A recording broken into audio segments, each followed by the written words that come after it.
صلی اللہ علیہ نبی المی وآلہ وآصحابہ وبارک وسلم صلاۃ و سلام علیک یا سیدی یا رسول اللہ صلی اللہ تعالی علیہ وسلم۔ راہ پرخار ہے کیا ہونا ہے، پاؤں افگار ہے کیا ہونا ہے، تیرے بیمار کو میرے عیسیٰ غش لگاتار ہے کیا ہونا ہے، دور جانا ہے رہا دن تھوڑا پوچھ تیار ہے کیا ہونا ہے، دل ہمیں تم سے لگانا ہی نہ تھا اب سفر بار ہے کیا ہونا ہے، کل وہاں دید کا دن اور یہاں آنکھ بیکار ہے کیا ہونا ہے، ان کو رہنائے تو آئے ورنہ وہ کڑی مار ہے کیا ہونا ہے، اوروں سے چھپ کے کیے جس کے گناہ وہ خبردار ہے کیا ہونا ہے، اور کیوں رضا کڑتے ہو ہنستے اٹھو، کیوں رضا کڑتے ہو ہنستے اٹھو، جب وہ غفار ہے کیا ہونا ہے، جب وہ غفار ہے کیا ہونا ہے۔ آج کی یہ محفل دارالعلوم اہل سنت غوثیہ کے سالانہ اجلاس کے دستار حفظ کے موقع پر اصلاح عقائد و اعمال کے حوالے سے انعقاد پذیر ہے۔ آپ نے مجھ سے پیشتر بڑے بڑے علماء، خطبہ، سادات کرام، نعت خواں سب کو سماعت کر لیا ہے۔ تھوڑی دیر کے لیے میں بھی حاضر ہوں۔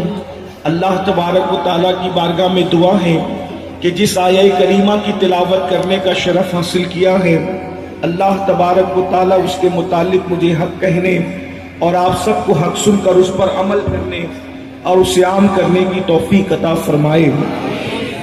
اس وقت پوری دنیا کے اندر ایک افراتفری کا ماحول ہے، لوگ بے چین ہیں، لوگ مضطرب ہیں، لوگ بے قرار ہیں، لوگ مسائل کا شکار ہیں۔ تکالیف اتنی ہے کہ مالدار سے لے کر غریب تک، سیٹ سے لے کر مزدور تک، بادشاہ سے لے کے رعایا تک، دنیا دار سے لے کر مذہبی کہلانے والے طبقے تک ہر بندہ پریشان ہے۔ جو جتنا بڑا ہے اس کی مصیبت بھی اتنی بڑی ہے، جو جتنے بڑے پیمانے پر زندگی گزار رہا ہے وہ اتنے بڑے پیمانے پر بے چین بھی ہے، اتنے بڑے پیمانے پر بے قرار بھی ہے۔ اضطراب کا عالم یہ ہے کہ کوئی بیماریوں میں گھرا ہوا ہے، اضطراب کا عالم یہ ہے کہ نیند کی 2-2 3-3 گولیاں کوئی کھاتا ہے مگر اس کو سکون اور چین کی نیند نہیں آتی۔ حالات یہ ہیں کہ جن کو اولاد ہے وہ اولاد سے پریشان، جن کو اولاد نہیں ہے وہ اولاد نہ ہونے سے پریشان، جن کے پاس دولت نہیں ہے وہ دولت نہ ہونے سے پریشان، جن کے پاس دولت ہے وہ دولت ہونے سے پریشان۔ قرض کی یہ پریشانیاں کیوں ہے، یہ مصیبتیں کیوں ہے، یہ تکلیفیں کیوں ہے، یہ بلائیں کیوں ہے؟ اللہ اکبر۔ کوئی کہتا ہے مجھ پر جادو کر دیا گیا، کوئی کہتا ہے مجھ پر یہ کر دیا گیا، وہ کر دیا گیا۔ اچھی طرح یاد رکھیں یہ ساری دنیا جو مصیبت کی چکی میں پس رہی ہے، اگر ہم قرآن سے سوال کرتے ہیں، اگر ہم اللہ سے پوچھتے ہیں کہ یہ مصیبتیں کیوں ہیں، یہ تکلیفیں کیوں ہیں؟ بیٹیاں 30-30 35-35 سال کی ہو گئی، ان کو اچھے رشتے نہیں آتے، اولاد نہیں، کسی کو اولاد نہیں ہو رہی ہے، کسی کی بیٹیوں کو رشتے نہیں آ رہے ہیں، کسی کا حال یہ ہے کہ وہ راتوں کو سوتا نہیں، راتوں کو تارے گنتے نظر آتا ہے۔ قرض کے انسان، ہر انسان پریشان ہے، کوئی کم کوئی زیادہ، بہت چند لوگ ہیں جن کو آپ انگلیوں پہ گن سکتے ہیں جو سکون اور اطمینان کی زندگی گزار رہے ہیں۔ ہر انسان کسی مسیحا کی تلاش میں ہے، ہر انسان کسی ایسے بندے کو تلاش کر رہا ہے کہ وہ بندہ جو ہے اس کی زندگی کو پرسکون کر سکے، اس کی زندگی کو قرار عطا کر سکے، اس کی زندگی سے بے چینیوں کا خاتمہ کر سکے۔ اچھی طرح یاد رکھیں ہر انسان کسی خضر کی تلاش میں ہے، ہر انسان کسی مسیحا کی تلاش میں ہے، مگر یاد رکھو مسلمانوں، خضر کو ڈھونڈنے والوں، خضر کو اللہ نے تمہیں عطا فرمایا ہے، مسیحا کو تلاش کرنے والوں، جانے مسیحا کو اللہ نے تمہیں عطا فرمایا ہے، اور اللہ رب العزت نے ان کے ذریعے سے ہمیں ہماری مصیبتوں کا علاج بتایا، ہماری تکالیف کا علاج بتایا۔ ہم پریشان کیوں ہیں، ہم مصیبتوں میں کیوں ہیں، ہم تکلیفوں میں کیوں ہیں؟ تو قرآن خود کہتا ہے وما اصابکم من مصیبت فبما کسبت ایدیکم، کہ تم پر جو بھی مصیبت آتی ہے وہ تمہارے گناہوں کی وجہ سے ہے، وہ تمہاری برائیوں کی وجہ سے ہے، وہ تمہارے اعمال کی وجہ سے ہے۔ اللہ کے بندو، جب قرآن خود کہہ رہا ہے کہ تم گناہ کرو گے تو مصیبت میں مبتلا ہو جاؤ گے، جب تم گناہ کرو گے تو تکالیف میں مبتلا ہو جاؤ گے، اللہ کے رسول صلی اللہ علیہ وآلہ وسلم نے اس آیہ کریمہ کو سمجھاتے ہوئے، اس آیہ کریمہ کی تفسیر بیان کرتے ہوئے یہاں تک فرمایا کہ مومن کو اگر کھجلی بھی آتی ہے، مومن کا جسم بھی اگر، ایمان والے کا جسم بھی اگر کھجلی کرتا ہے تو کسی نہ کسی گناہ کی وجہ سے کھجلی کرتا ہے۔ یعنی اگر مسلمان گناہ نہ کرے تو کبھی اس کو کھجلی بھی نہیں آ سکتی۔ اگر مسلمان کو ٹھوکر لگتی ہے تو اس کے گناہ کی وجہ سے لگتی ہے۔ اگر اچانک محفل کی لائٹ بند ہو جاتی ہے تو ہم نے کوئی نہ کوئی گناہ کیا ہوتا ہے، ہمارا کوئی نہ کوئی گناہ ہوتا ہے۔ اب آپ سوچیں گے محفل میں بیٹھ کر کے ہم کون سا گناہ کر لیتے ہیں، اتنی مقدس محفل ہے، پھر اس میں لائٹ کیوں بند ہو گیا، اس میں مائک کیوں بند ہو گیا، اس میں چراغ کیوں بند ہو گیا؟ تو یقیناً محفل میں کسی نے کسی کے خلاف سوچا ہوگا یا کوئی ایسی بات کر دی ہوگی جس سے اللہ ناراض ہوتا ہوگا، ورنہ مومن اگر گناہ نہ کرے تو کبھی اس کا چراغ بھی کوئی بجھا نہیں سکتا۔ آپ نے مومن کو سمجھا کیا ہے؟ اللہ کے سلیکٹڈ بندوں کو مومن کہتے ہیں، اللہ کے سلیکشن کو مسلمان کہتے ہیں۔ مسلمانوں کو خود پتا نہیں کہ مسلمان ہونا کیا ہے۔ کسی نے کہا تھا یہ شہادت کہیں الفت میں قدم رکھنا ہے۔ لوگ آسان سمجھتے ہیں مسلمان ہونا، بہت آسان ہے۔ کافر کا مسلمان ہونا بہت مشکل ہے، مسلمان کا مسلمان ہونا۔ آج مسلمان کہتے ہیں کہ ہم تباہ کیے جا رہے ہیں۔ مسلمانوں، تم وہ مسلمان بن جاؤ جو مصطفیٰ جان رحمت بنانے کے لیے آئے تھے۔ تمہارا چراغ بھی طوفان بجھا نہیں سکتا، تمہارا چراغ بھی آندھیاں بجھا نہیں سکتی۔ جس کے جلائے ہوئے چراغ کو آندھیاں بجھا نہ سکے اسے مومن کہتے ہیں۔ تو مومن کو دنیا مٹا کر سکتی ہے، اپنی عظمت کو سمجھو۔ مگر مومن ہوتا کون ہے؟ اگر میں مثال کے ذریعے بات کرنا چاہوں تو آگے بڑھنے سے پہلے اگر واقعی آپ سننے کے لیے آئے ہیں تو مجھے تھوڑا سا سنجیدگی کا ماحول دیں۔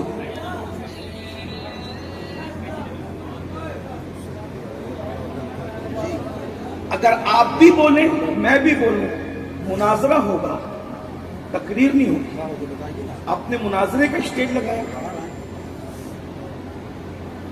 سب چپ رہے ہیں، اور اگر اللہ کی اور اس کے محبوب کے نام پر بیٹھنا جانتے ہیں اور اگر بیٹھ سکتے ہیں بیٹھ جائیں۔ مصباح صاحب میں بول پاؤں، کوئی نہ کچھ، کوئی نہ کہے۔ یہ میری بات اتنی ماننے والی قوم ہے، میری قوم مانتی ہے ہماری بات۔ والنٹیئر سے بھی اب کوئی کچھ مہربانی، اللہ آپ کا رحم کرے۔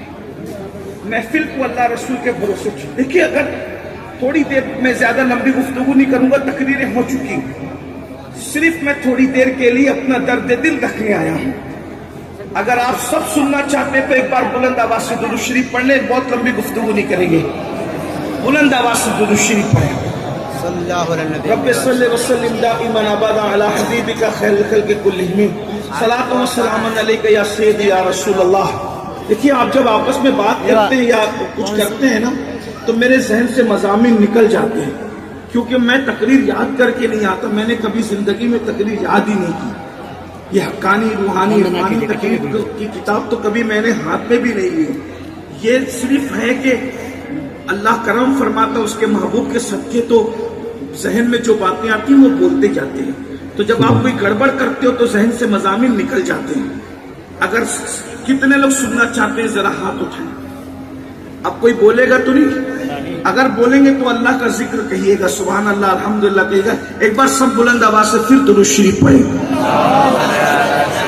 صلی اللہ علیہ نبی المی وآلہ واصحابہ وبارک وسلم، صلاۃ و سلام علیک یا سیدی یا رسول اللہ۔